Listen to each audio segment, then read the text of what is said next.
के दुबे जी रहेंगे। आपका स्वागत है दुबे जी। वैदिक तंत्र गुरु आचार्य शैलेश जी हमारे साथ है। जय श्री राम। और आपको मैं टेलीफोन भी खोलने वाला हूं ताकि दर्शक भी अपनी बात को कह सके, वो क्या समझ रहे चुनावी प्रचार से, उन तक क्या पहुंचा है और हमारी बात सुनकर उनकी क्या धारणा बन या बदल रही है। दुबे जी से शुरू करते हैं। दुबे जी, इसका कानूनी पहलू पर पहले एक बार आप बताइए, फिर हम वेनेजुला पर भी जाएंगे अगली राउंड में।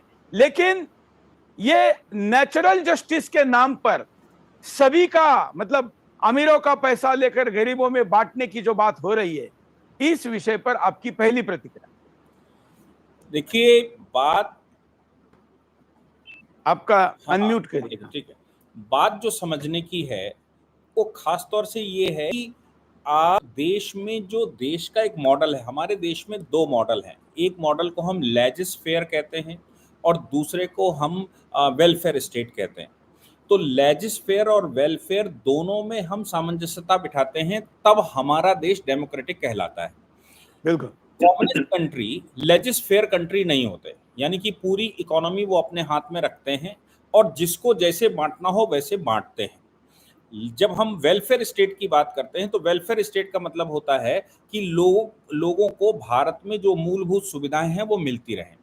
लेकिन जिस समय आप ये कहेंगे कि किसी ऐसे व्यक्ति की, जैसे मैं हूं, मैं व्यापार करना चाहता हूं और मैंने कोई व्यापार स्थापित किया और मैं कल बहुत समृद्ध हो गया, सरकार ये कहे कि तुम अगर समृद्ध हो जाओगे तो तुम्हारी सारी संपत्ति हम ले लेंगे और लेकर हम दूसरों को बांट देंगे।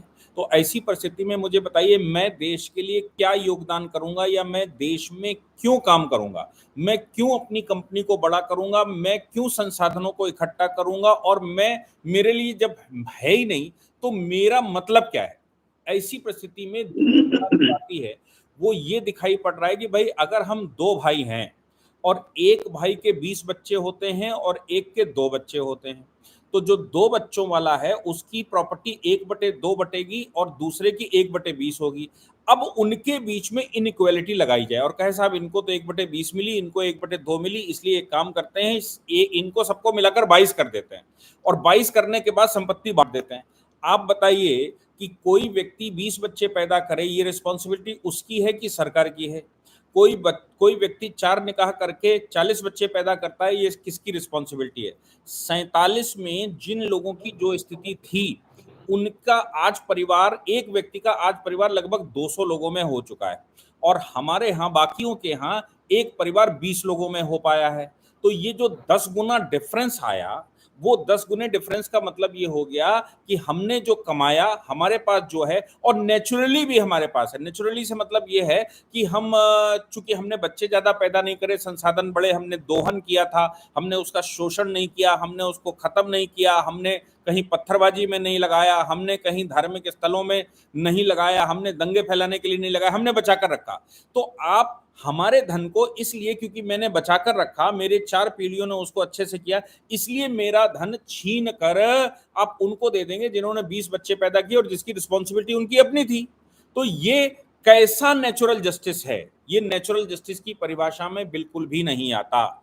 हाँ, ये जरूर कहा जा सकता है कि इमरजेंसी की सिचुएशन में मेरी प्रॉपर्टी का अगर राष्ट्र रक्षा के लिए इस्तेमाल करना है तो सरकार को अधिकार है कि वो प्रॉपर्टी सामुदायिक प्रॉपर्टी घोषित हो सकती, प्राइवेट प्रॉपर्टी भी राष्ट्र रक्षा के लिए इस्तेमाल हो सकती। इतनी बात तो समझ में आती है। लेकिन जब आप ये कहें कि मेरी संपत्ति मुझसे छीन कर हम ऐसे व्यक्ति को दे देंगे जिसने कभी एजुकेशन नहीं ली, जिसने कभी राष्ट्र में सुरक्षा के विषय पर काम नहीं किया, जिसको राष्ट्र की चिंता नहीं है, जो ये कहता है कि बच्चे ऊपर वाले देता है, जो ये कहता है कि ऊपर वाले ने सब कुछ मेरे लिए बनाया है, जो ये कहता है कि हम तो शोषण करने के लिए ही बने हैं और वो फिर हमको देगा, ऐसे व्यक्ति को डिस्ट्रीब्यूट कैसे किया जा सकता है?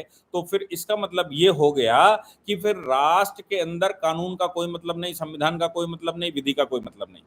और इतना ही नहीं दुबे जी, वो घुसपैठिए भी हो, दूसरे देश से आए हुए घुसपैठिए भी हो तो भी उनको भी मिलेगी।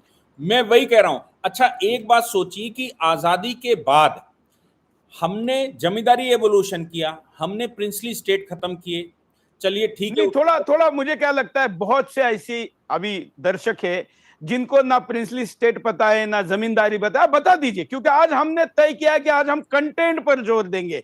तो जरा बताइए कि आज जैसे लोगों को लग रहा है कि ऐसा कैसे हो सकता है, कैसे हमारे घर का सोना निकालेंगे, हमारी संपत्ति निकालेंगे, किसी को बांटेंगे। अरे भाई बांटा है, जरा बताइए जमींदारी में जमीन कैसे बांटी गई दुबे जी। हाँ, तो जमींदारी में क्या होता था कि जमींदार की जमीन लेकर, या जमींदार एक्चुअली होता क्या था कि संपत्ति सरकार की होती थी, उस समय सरकार उसका ठेका उठाती थी, ठेके में इंटरमीडियरी बिठाती थी, जमींदार बिठाती थी, उसका वो लगान वसूल कर हमको देता था, मतलब सरकार को देता था। जमींदारी हमने खत्म कर दी। जमींदारी खत्म करने के बाद उसको भी उस समय कॉम्पनसेट किया गया था। जो बहुत महत्वपूर्ण है वो ये है कि जमींदार को भी हमने कॉम्पनसेट किया, ऐसा नहीं उसकी छीन लिए। उसका जो राइट था, जो अंग्रेजों ने उनको दे रखा था, उसके लिए भी हमने कहा कि नहीं, हम तुमसे ऐसे ही नहीं छीन लेंगे, हम तुमको कॉम्पनसेट करेंगे। प्रिंसली स्टेट हमने खत्म किए तो उनको कॉम्पनसेट किया हमने, उसके एवज में हमने नवाबों की नवाबी खत्म करी, जबकि उनको पाकिस्तान चले जाना चाहिए था, सब हमारे पास होना चाहिए था, क्योंकि बंटवारा तो 10.5 लाख स्क्वायर किलोमीटर ले ही चुके थे। फिर भी हमने उनको कॉम्पनसेट किया, उनकी संपत्ति जब राष्ट्र के नाम की। लेकिन 1953 में जब ये कानून बनाते हैं, आप सोचिए कि डेमोक्रेटिक देश कॉन्स्टिट्यूशनल व्यवस्था से चलेगा, लेकिन 1953 में 85% तक संपत्ति भारत सरकार ले लेगी सक्सेशन का, ये कानून बनाया, और 1984 तक वो चला। लेकिन 1984 में जब उसको खत्म किया तो किस लिए खत्म किया? क्योंकि 21.5 लाख रुपया इंदिरा गांधी छोड़ गई थी, जो कि उनकी विरासत में उनके नाती पोतों को मिलना था। तो इंदिरा गांधी का जो रुपया था उसमें से उस कानून, नेहरू जी ने जो कानून बनाया उस कानून के अनुसार 3 लाख रुपए के लगभग मिलना था, और बाकी का 18 साढ़े 18 लाख रुपया या 18 लाख रुपया जमा हो जाना था सरकार के पास। लेकिन अपने पैसे की बड़ी चिंता थी, तो नतीजा ये निकला कि राजीव गांधी ने वो कानून खत्म कर दिया। जबकि मैं आपको बताऊं उस कानून का नियम क्या होता है। कानून का नियम ये होता है कि कोई व्यक्ति मरा, मरने के तुरंत बाद, मतलब उसकी सांस निकली और निकलते ही नोशनल सक्सेशन हो जाता है। नोशनल सक्सेशन हम उसको कहते हैं कि वो अपने आप सक्सेशन में आ जाता है, और जो कानून एग्जिस्टिंग होते हैं उन कानूनों के अनुसार वो प्रॉपर्टी बट जाती है, भले उसके अकाउंट में पड़ी रहे। तो इस कानून के अनुसार इंदिरा गांधी की जो संपत्ति थी, वो संपत्ति उसी दिन 18.5 लाख रुपया, 18 लाख रुपया सरकार का हो गया सिस्टमेटिकली, कानूनन। लेकिन राजीव गांधी ने वो पैसा उनके बच्चों को कैसे मिले, इसके लिए कानून में संशोधन कर दिया। अब आप सोचिए कि 53 में जो आपने कानून इसलिए बना दिया, हड़प नीति डलहौजी की, कि साहब हम सरकार के तौर पर ले लेंगे, और आपने उधर प्रिंसली स्टेट को बांटा भी, आपने नवाबों को पैसा दिया, आपने नवाबों को कॉम्पनसेट किया, आपने जो संपत्ति पाकिस्तान 10.5 लाख स्क्वायर किलोमीटर का बन चुका है, उसके बाद भारत में बचे हुए, भारत में जो कब्जा 7 लाख स्क्वायर किलोमीटर के लगभग था, वो 7 लाख भी वापस नहीं लिया और उसमें वक्फ में बना दी, उसमें सक्सेशन करवा दिया। आप सोचो, एनिमी प्रॉपर्टी एक्ट में जब कानून आया तो उसमें ये व्यवस्था रखी गई कि एनिमी प्रॉपर्टी में सिर्फ उनको कवर किया जाएगा जो पाकिस्तान चले गए, लेकिन उनके बच्चों को मिल जाएगी। यानी कि बाप और बेटे मिलाकर अगर 7 लोग हैं, बाप चला जाता है, 6 बेटे, 5 बेटे भी चले जाते हैं, एक बेटा बचता है, तो बाप को मृत मान लिया जाएगा, जैसे मरने पर सक्सेशन होता है, भाइयों को मृत मान लिया जाएगा, पाकिस्तान चले गए, और उसकी संपत्ति उसके बेटे को आ जाएगी जो बच गया, यहां पर रह गया। तो फिर पाकिस्तान में जो 10.5 लाख स्क्वायर किलोमीटर जमीन गई, वो कहां रह गई?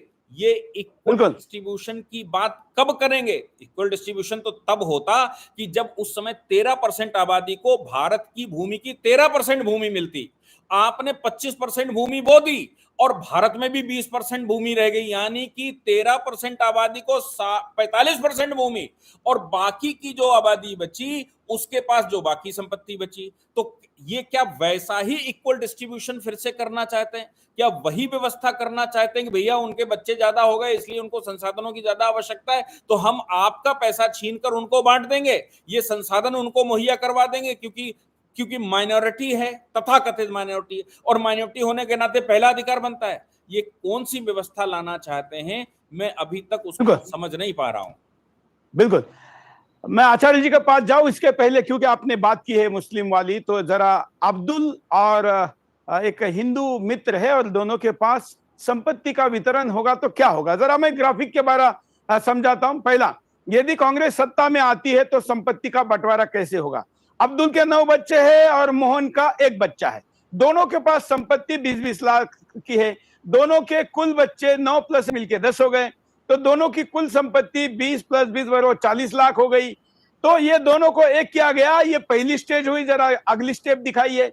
जब ये 40 लाख रुपए 10 बच्चों में एकत्र किए जाएंगे और इसका विभाजन किया जाएगा तो फिर अब्दुल के बच्चों को 36 लाख मिलेंगे और मोहन के बच्चों को 4 लाख मिलेंगे। मतलब जिसके पास 20 लाख थे उसका वितरण अपने बच्चों के पास जाने के बजाय और अब्दुल के बच्चों के पास गया। अब होगा क्या? ये 2 पिक्चर केवल आपको देखनी है कि अब्दुल के 9 बच्चे, मोहन का 1 बच्चा, दोनों के बच्चे मिलके 10, दोनों की संपत्ति मिलके 40 डिवाइडेड बाय 10, तो फिर किसके बच्चे को कितने संपत्ति मिलेगी? सोचिए। यूं ही हम विरोध नहीं कर रहे हैं, यूं ही हम इसका विरोध नहीं कर रहे हैं। ये दूसरे देशों में जब किया गया तो उसका क्या हाल हुआ हो तो बताऊंगा ही। लेकिन मुसलमानों को संपत्ति बांटने जैसे कठोर शब्दों का उपयोग देश के प्रधानमंत्री ने पौने 10 साल में कभी नहीं किया। वो इस बार क्यों किया? नहीं, मैं समझ नहीं पाया क्या कह रहे हैं। मेरा कहना है वेनेजुएला का मतलब क्या, ये जरा हिंदुस्तान को पता होना चाहिए। हाँ, देखिए, ये कम्युनिस्ट कंट्री था और कम्युनिस्ट कंट्रियों का एक फिलॉसफी थी, बेसिक फिलॉसफी। और बेसिक फिलॉसफी वो चूंकि आए थे मजदूरों का हाथ लेकर और ये कहकर आए थे कि भाई अमीर आदमी जो है वो अमीर नहीं रहेगा, गरीब अमीर हो जाएगा। तो आप ये बताइए कि अगर छोटा बच्चा और बड़ा बच्चा दोनों एक ही तरह से चलेंगे, दोनों को एक समान खाना खिला दिया जाए तो क्या होगा? तो समस्या तो आनी है और व्यवस्था पूरी बिगड़ जाएगी, क्योंकि सब कुछ व्यवस्था तो हमारे हैं लेकिन हमारे कुमुलेटिव संसाधन हैं। हम 140 करोड़ के संसाधन हैं। अगर 140 करोड़ के संसाधन बेचकर उनको खिला दीजिए तो फिर माँ बाप भी बच्चों को पढ़ाने के बजाय ये कहेंगे कि जितनी पढ़ाई में खर्चा होता है उससे ज्यादा हम तुमको बांटे दे रहे हैं, खाओ पियो मौज करो।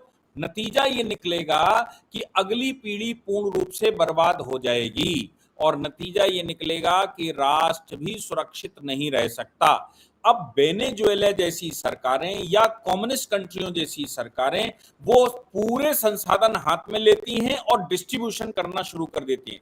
जैसे ही कंपटीशन खत्म होगा, जैसे ही व्यवस्था खत्म होगी, तो आप ये मानकर चलिए कि बगल के देश से आप कंपटीशन नहीं कर पाएंगे और नतीजा ये निकलेगा कि काम करने वाले नहीं मिलेंगे। वेनेजुएला का जो हालत हुई उसका मुख्य कारण तो एक ये भी रहा होगा ना कि कोई मेहनत क्यों करे भाई, जब उसको खाने पीने को मिल रहा है, सरकार खिला रही है, ला भी रही है, ले जा भी रही है, बच्चे भी पढ़ा रही, सबको तो सरकार कर रही, तो कोई क्यों करे? जब कोई नहीं करेगा तो परिणाम ये निकलेगा कि राष्ट्र के का आमदनी का साधन क्या होगा, व्यवस्था क्या होगी और कैसे देश बढ़ेगा। तो 2 पहलू अलग अलग है। एक पहलू तो यह है कि आपने अमीर का लिया और जिसने बहुत मेहनत करी, जिसके पास कुछ हो गया, उसको बांट दिया जो नकारा था। तो नतीजा निकलेगा कि जो नकारा है उसका तो मौज आ गई, उसको पैसे की कोई कीमत भी नहीं रहेगी और जिसने बहुत कुछ किया वो क्यों करे? आगे की पीढ़ी वो तो ये सोचकर चलेगी कि भाई रोटी दाल कमाओ, क्यों चक्कर में पड़ रहे हो, इतना सब कमा कमू के ये व्यवस्था, ये व्यापार, ये तरक्की और ये राष्ट्र, ये सुरक्षा, ये क्यों हमारे लिए थोड़ी ना है, क्योंकि ये तो भाई बांटी देंगे। तो एक पहलू ये है कि कोई जो मेहनत करने वाले लोग हैं वो घर में बैठ जाएंगे। दूसरा पहलू ये है कि जब आप संसाधनों को वहां बेच देंगे, मतलब इक्वल डिस्ट्रीब्यूट कर देंगे, तो व्यवस्था ही खत्म हो जाएगी। किस लिए सरकार चाहिए? ये तो फिर जंगल का न्याय हो गया ना कि जंगल में पर छोड़ दो, मर्जी हो, वहां खाएं पिएं सोए रहें, क्योंकि सब तो मुफ्त है, वहां कुछ करना तो है नहीं। तो क्या भारतवर्ष में जंगल राज स्थापित करना चाहते हैं? क्या भारतवर्ष में जैसे पुराना शासन होता था, कैसे कि खाड़ी में कुछ उगता तो था नहीं, खाड़ी के लोग घोड़े खरीदते थे, तलवारें खरीदते थे और किसी रिच स्थान पर जाकर जिनके पास संसाधन होते थे वहां जाकर लूटपाट डालते थे, लूट के ले आते थे। जितने दिन खा पाए उतने दिन खाया और खाने के बाद जब खत्म हुआ तो फिर चल दिए। तो क्या अब भारत को लूट का स्थान बनाना चाहते हैं? क्या अरेबियन कंट्रीज की तरह जब वहां पर ये लूटपाट की ही उनका व्यापार था, क्या वैसा व्यापार स्थापित करना चाहते हैं? इसलिए अगर किसी व्यक्ति को, किसी पॉलिटिकल पार्टी को इतना भी ज्ञान ना हो कि व्यवस्था का नाम क्या है, उसको ये भी ज्ञान ना हो कि माँ बाप भी अपने बच्चे से काम करवाना सिखाते हैं, माँ बाप भी अपने बच्चे को वैसा इक्वल डिस्ट्रीब्यूशन नहीं कर पाते हैं। क्यों? क्योंकि उनमें से एक लड़का ज्यादा काम करने वाला है, वो अपनी व्यवस्था अलग कर लेता है, तो माँ बाप भी कहते हैं नहीं वो ज्यादा काम कर रहा है, वो ज्यादा मेहनत करता है। तो एक हमारे यहाँ गांव में कहा जाता था, काम लो सो लाड़ लो, जिससे जो ज्यादा काम करता है उससे ज्यादा प्यार किया जाता है। ये माँ बाप भी करते हैं, और जो नकारा होता है उसको वो हर पल याद दिलाते हैं कि तुम नकारा हो। क्या भारतवर्ष में वो बेसिक चीज भी अब सरकारों को पता नहीं रहेगी? क्या जो पॉलिसी बनाने वाले हैं वो इस बेसिक फॉर्मूले को भी नहीं सोच पाएंगे? क्या वही दोहराया जाएगा कि भाई ऊपर वाले ने पैदा किया और ये सब तुम्हारे लिए बनाया, खाओ पियो मौज करो और जाओ, पेड़ काट दो, ये कर दो। तो ये जो शुक्र पर हो रहा है, ये जो मंगल पर हो रहा है, वो ऐसी तो व्यवस्था रही होगी कि पूरा निर्जीव हो गया और वहां फॉसिल्स मिल रहे हैं, वहां पर ये प्रमाण मिल रहे हैं कि नहीं यहाँ लोग रहते थे, यहाँ बस्तियां थी, यहाँ थे। कैसे खत्म हुआ होगा? वो खत्म तो इसी प्रकार के जो संसाधन का डिस्ट्रीब्यूशन किया गया होगा, व्यवस्था को खत्म किया गया होगा, काम करने की प्रवृत्ति खत्म हो गई होगी, और सब संसाधन ऊपर वाले ने दिए हैं भोग करने के लिए, शोषण करने के लिए, उससे ही खत्म हुआ होगा। हमारे पूर्वजों ने कभी भी शोषण का फॉर्मूला नहीं अपनाया। हमने हमेशा से ये कहा कि हम संसाधनों का दोहन करेंगे, जितना मेरे लिए आवश्यक है उतना ही लेंगे। गाय के बछड़े को भी दूध पिलाने के बाद हम उतना ही लेते हैं जितना से हमारा काम चल जाए, हम उसको बर्बाद नहीं करते। लेकिन जिस दिन ये पॉलिसी आ जाएगी भारतवर्ष में कि नहीं साहब कोई भी काम ना करे, हम डिस्ट्रीब्यूट कर देंगे, हम पड़े पड़े खिलाएंगे, और जो काम करेगा उससे भी छीन लेंगे और उससे छीन कर बांट देंगे, तो फिर साहब ये तो लुटेरी सरकार हो गई, ये तो लूट का खाड़ी वाला माल हो गया कि भाई किसी के हिंदुस्तान में ज्यादा लोग कमा। लेकिन यह समस्या कहां आती है कि जो फूकट में मिलेगा ऐसा सोचने वालों की मतदाता के रूप में संख्या ज्यादा है, और जिसका जा सकता है वो ज्यादा क्या कर सकता है, और इसलिए चुनाव जीतने का तो फॉर्मूला हो सकता है ना। नहीं, चुनाव जीतने का फॉर्मूला हो सकता है। फिर आप बताइए, जो कंपनियां भारत में बढ़ रही हैं वो जाकर बगल के कंट्री में पैसा लगाएंगे, जाके अपना सारा पैसा निकाल ले जाएंगे। वो यहाँ ना तो ग्रोथ करेंगे, ना यहाँ कंपनी चलाएंगे, ना यहाँ फर्में चलाएंगे, ना यहाँ व्यापार करेंगे, और फिर हम विदेशों से सामान खरीदेंगे और विदेशों में चले जाएंगे। तो ये काम रिस्ट्रिक्शन लगाना किसका काम है? ये तो सरकारों का ही काम है, और सरकारें बनाने वाले लोग ही अगर ये ऑफर दे देंगे। वेनेजुला के पास कम से कम बेचने के लिए तेल था, हमारे पास तो क्या है? उनको तो ज्यादा ताकत लगाए बगैर नेचुरल रिसोर्सेज मिलते थे। हमारे यहां फिर हम क्या क्या बेच देंगे, और फिर बेच देंगे तो हिंदुस्तान के हाथ में रहेगा क्या? मुझे लगता है कि चुनावी आरोप प्रत्यारोप के दौर में इस पर उतनी गंभीर चर्चा नहीं हो रही है जितना हम एक एक चीज पर चर्चा करें, जिस कारण लोगों के सामने इसका वास्तविक चित्र नहीं जा रहा है। आचार्य जी, मैं दोबारा डीके दुबे जी के पास चलता हूं। दुबे जी, इसका अभी लीगल पहलू की तरफ ये जा रहा है, और कोर्ट में कुछ हुआ है, क्या हुआ है थोड़ा सा अगर आप अपडेट देंगे तो? क्योंकि हमारे यहाँ तो अभी आजकल हर चीज कोर्ट में लेकर जाने की बात हो रही है। असल में क्या है कि ऑनरेबल जस्टिस कृष्णा अय्यर का एक पुराना जजमेंट है, जो माइनॉरिटी व्यू था। माइनॉरिटी व्यू ये था कि भाई भारत में जो कमा रहा है, जिसके पास संपत्ति है, जिसने संपत्ति बनाई हुई है, वो संपत्ति उसकी है, वो संपत्ति सामुदायिक संपत्ति नहीं है। अब वो उस पर बड़ी बेंच बिठा दी गई है। वो माइनॉरिटी के ऑर्डर को जो जजमेंट था उसके लिए नई बात आ रही है, और नई बात ये आ रही, क्या किसी की व्यक्तिगत संपत्ति सामुदायिक संपत्ति हो सकती है, मतलब वो समुदाय के लिए इस्तेमाल करने के लिए हो सकती है। इस पर अभी बहस चल रही है, अभी इसको मैच्योर नहीं हुई है, इसलिए बहुत कुछ कहना ठीक नहीं होगा। लेकिन जो बात आपने अभी कही कि भाई हमारे यहाँ तो कस्टोडियन होता है, भारत में जो सक्सेशन का लॉ बना, जिसको हम इंडियन सक्सेशन एक्ट कहते हैं, तो सक्सेशन एक्ट कहते हैं, उसमें भी सेक्शन 6 में यही व्यवस्था आज भी है। हमारे यहाँ संपत्ति, मृतक की संपत्ति को पार्सनरी में बांटी जाती है, जिसको कहा जाता है सहदाई। सहदाई से मतलब है कि घर में जितने लोग होंगे वो सब उसके मालिक हैं। जिसके नाम संपत्ति चढ़ी है वो व्यक्ति उसका सोल ओनर नहीं होगा, वो उसका मैनेजर होगा। सपोज बिल्कुल।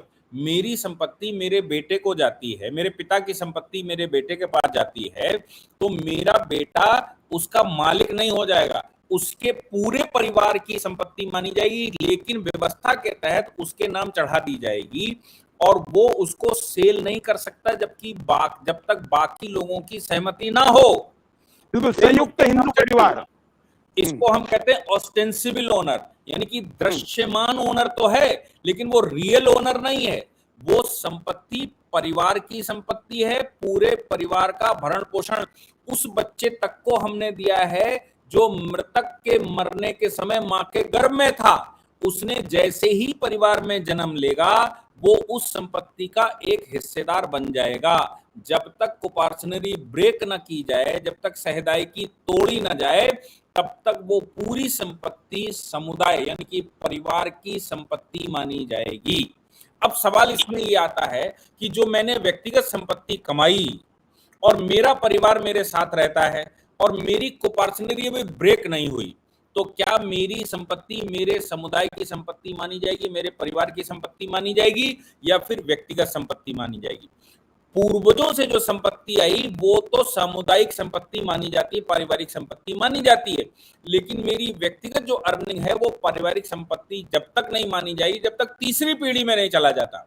यानी कि मेरे द्वारा जो कमाया गया है वो मेरा बेटा उसका सक्सेसर होगा, प्योर सक्सेसर होगा, और उसका बेटा जब आएगा तो फिर वो सामुदायिक पारिवारिक संपत्ति मान ली जाएगी।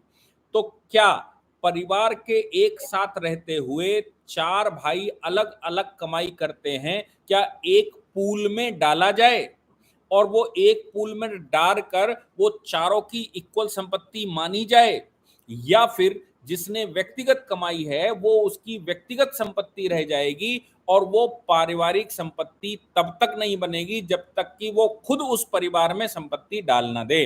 अभी तक का जो नियम है वो ये है कि ज्वाइंट हिंदू फैमिली में किसी ने अलग से अर्निंग की और वो संपत्ति अगर वो ज्वाइंट हिंदू फैमिली में डाल देता, जिसको एचयूएफ कहते हैं, तो फिर वो सामुदायिक मतलब परिवार की मानी जाएगी। अगर वो उसमें नहीं डालता है तो उसकी व्यक्तिगत संपत्ति मानी जाएगी और उस पर परिवार का या बाकी लोगों का हिस्सा नहीं होगा। ये व्यवस्था है, लेकिन पूर्वजों की जो संपत्ति है वो पूरे परिवार की संपत्ति मानी जाएगी और उस पे पैदा होने वाला हर एक बच्चा अधिकारी होगा, चाहे वो लड़का हो या लड़की हो, और इवन बाद में भी मृतक के मरने के बाद भी जो बच्चा पैदा होगा वो भी उस संपत्ति पर सहदाई अधिकार लेकर होगा। अब आप ये कह दीजिए कि भाई जो संपत्ति, जो अभी राहुल गांधी का बयान आया या कांग्रेस का है कि भाई हम सब भाई भाई हैं पूरे देश में, 140 करोड़ लोग यहां पर रहते हैं, सब में कोई ज्यादा कमाए या कम कमाए वो सब सामुदायिक प्रॉपर्टी हो जाएगी और सब में इक्वल डिस्ट्रीब्यूट हो जाएगी। इसी फार्मूले को हिंदुओं में कोर्ट में चल रहा है या जो सामुदायिक प्रॉपर्टी के रूप में कोर्ट में चल रहा है, और उसकी सुनवाई चल ही रही, और ये बाहर उस तरह का बयान भी दे रहे हैं कि हम आ गए तो हम सब, अगर कोर्ट मना भी कर देगा तो भी डिसीजन बदल देंगे और हम सबका चेकअप करवा कर और संपत्ति बाहर निकाल लेंगे, और बाहर निकाल कर आपकी तिजोरी, आपका सोना, आपकी चांदी, आपकी व्यवस्था सब निकाल देंगे और इक्वल डिस्ट्रीब्यूट कर देंगे। जिस दिन ये निर्णय भारत में हो जाएगा, आप समझ लीजिए व्यापारी तो 100% भारत छोड़कर किसी और देश में निवेश करेगा। उसको क्यों भारत में कमा कर रखना, उसको क्यों भारत में संपत्ति अर्जित करवाना? अब इसको दूसरा पहलू देखना चाहिए। एक पहलू यह है कि आपने भारत के लोगों की संपत्तियां सब छीन ली और अब आप कहते हो कि भाई यहां व्यापार करिए, तो व्यापार करने के लिए अमेरिका और यूरोप से कोई आदमी आएगा, वो यहां व्यापार करेगा, पैसा अर्न करेगा और यहां से लेकर चला जाएगा। वो क्यों बांटेगा भाई? वो क्यों आपकी संपत्ति में अपनी जो कमाई हुई संपत्ति है वो डिस्ट्रीब्यूट करेगा? वो भारत का नागरिक नहीं है, वो तो इन्वेस्टर है। तो क्या ये न्याय संभव है? और अगर आपने कह दिया कि वो उसका भी हम बंटवा लेंगे, तो निश्चित तौर पर आप जो इन्वेस्टमेंट के आधार पर भारत को विकसित करना चाहते हो, कोई 2 पैसे लगाने नहीं आएगा, यहां तक कि लोग अपना पैसा यहां से निकाल कर, जब तक आप उसको इन्फोर्समेंट में लाओगे तब तक पैसा निकाल कर बगल के किसी देश में जाएगा, वहां नागरिकता लेगा और वहां पैसा लगा दे जाएगा। तो ऐसी परिस्थिति में आपके देश की इकोनॉमी तो एकदम धड़ाम हो ही जानी है, आप तो भिखारी बनी जाएंगे और फिर दूसरे देश आपकी जमीन पर कड़ी नजर रखते हुए पैसा देंगे और पैसा देकर जमीन पर कब्जा करेंगे। देख लीजिए पाकिस्तान का हाल क्या है, चाइना उनको पैसा खूब देता है, कहता है खाओ पियो मौज करो, क्योंकि ये फिलॉसफी वहीं पर चलती है कि कमाना कुछ नहीं है, कि सिर्फ आतंकवाद उनका बेसिक फॉर्मूला है, कमाना कुछ नहीं तो खाएगा क्या, खाने के लिए चाइना देगा, फिर चाइना कहेगा ये हमारा, वो कहेगा फिर वो हमारा, और फिर ऐसी इकोनॉमी चलेगी। मुझे लगता है कि ये इमेच्योर टाइप का बयान है और इसको अगर देश को समझ में आता है तो मुझे लगता है कि ये पार्टी अपना मूल आधार खो देगी।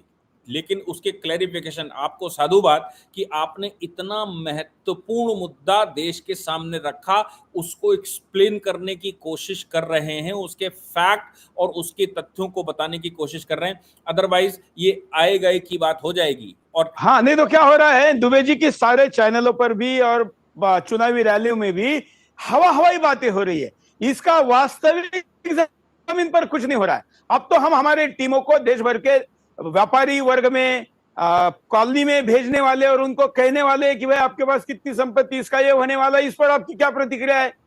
इस प्रकार की बात जब तक नहीं पहुंचाएंगे तब तक मुझे लगता है कि इसका रौद्र रूप या इसका जो बैड इफेक्ट है लोगों के सामने जाएगा नहीं। लोगों को लगता है कि केजरीवाल की तरह यूं ही ऐसे ही कुछ बोल दिया होगा, और ये ऐसा ही नहीं बोला है, ये केवल चुनाव जीतने के लिए नहीं, हिंदुस्तान को बर्बाद करने के फॉर्मूले के तौर पर है।